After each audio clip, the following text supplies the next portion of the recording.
Welcome back. One final point before we go tonight. Here on this show, we're committed to exposing the abuse of women. Sometimes that's easy when it comes to things like the Women's March and their organizer calling for jihad against President Trump. No brainer, Linda Sarsour doesn't care about women. She just hates Donald Trump. It's easy when liberal feminists marching against our Second Amendment rights, even though women like me use firearms to defend ourselves. They don't care about women's rights. They care about their gun control agenda. Sometimes talking about abuse of women isn't easy. It's hard. It's ugly. It's heartbreaking.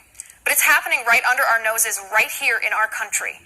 500,000 little girls and young women are subject to female genital mutilation here in the United States. 6, 7, 8-year-old girls are strapped to the ground and their sexual organs are mutilated on purpose. Their clitoris is cut off, their vagina is sewn up. Now, don't think this is far removed from you and your neighborhood. This is not something that happens only in tribal cultures and uncivilized societies a million miles away across the world. This happens in our neighborhoods. 500,000 little girls and young women are subject to or at risk of female genital mutilation in the United States as I speak. 500,000. That's 20,000 kindergarten classes full of little girls. Just a little less than the entire population of Washington, D.C. Enough for almost 300 NFL teams. The mainstream media and liberal feminists won't talk about this. Why? It's horrible. It's heartbreaking. It's graphic. I get that. But somebody needs to stand up for these innocent children. If feminists won't do it, I will. If you care about abuse, the oppression of women, if you care about the rights of women, you will speak up about female genital mutilation. Come on, feminists. Only 26 states in our nation outlaw the barbaric practice. Apologists like the ACLU and the Democratic Party in Maine, they use euphemisms for female genital mutilation like pricking, vacation cutting. They abbreviate the full name to FGM to mask the horror. I won't do that. If you care about healthcare for women, you will speak up about female genital mutilation. No, they won't. Menstruating is dangerous and it hurts for women who've been subjected to this. Infections are common. A woman has to be cut open to give birth or else she'll die. Guess what they don't use when they cut her open? Anesthesia or pain medicine. Then after birth, she's sewn closed again. If you care about the dignity of women, you will speak up about female genital mutilation. If sex is painful for women, they won't be promiscuous. That is the belief behind this torture. If your vagina is the size of a pinky finger, can you imagine? Now, I'm sorry to be graphic, but nobody else is brave enough to say it. I will. Your clitoris has been sliced off. You have no sexual drive.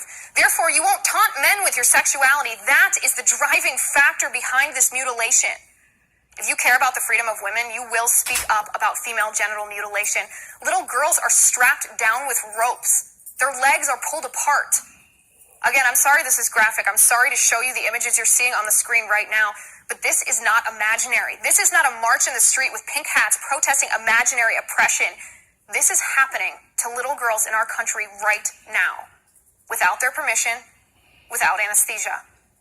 If you care about autonomy for women, you will speak up about female genital mutilation. You demand our lawmakers outlaw this in every single state in our nation. Little girls are told to lie about it. It's to keep you clean, to scrape away the germs. That's what the so-called doctors tell them. Don't tell your friends. Don't tell your teachers. It's a secret vacation. The girls are abused. They're mutilated. And then they're told to lie. Feminists won't tell you the reality of this barbaric torture, so I will. The risk of female genital mutilation is too low to expand the criminal code in Maine. That's what the Democratic politicians claim. 500,000 little girls and young women are victims of female genital mutilation, or they're at risk for this mutilation in our nation. I don't know about you, but when little girls are strapped down to tables and cut with broken glass, I think it's worth expanding our criminal code to protect them. This is not a Republican issue or a Democratic issue. This is a human rights issue. This is a child abuse issue. This is a civil rights issue. The mainstream media doesn't have the courage to talk about it. They're afraid of offending your sensibilities. They're afraid of offending Islamic religious sensibilities. But I will talk about it. Please join me. Let's come together and end female genital mutilation in America. It needs to stop, and it needs to stop right now. And that's my final point. You can reach me on Twitter at Liz_Wheeler.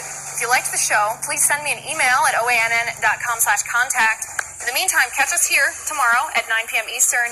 And until then, have a good night. Who would not love to be that goddess's husband? My goodness. Never forget, we are the resistance. And if we do not spread truth and understanding of what this world is and what is going on in it, we are almost as at much fault as the ones that are perpetuating it. Never forget that. I love you all. Never forget who you are. You are the true resistance.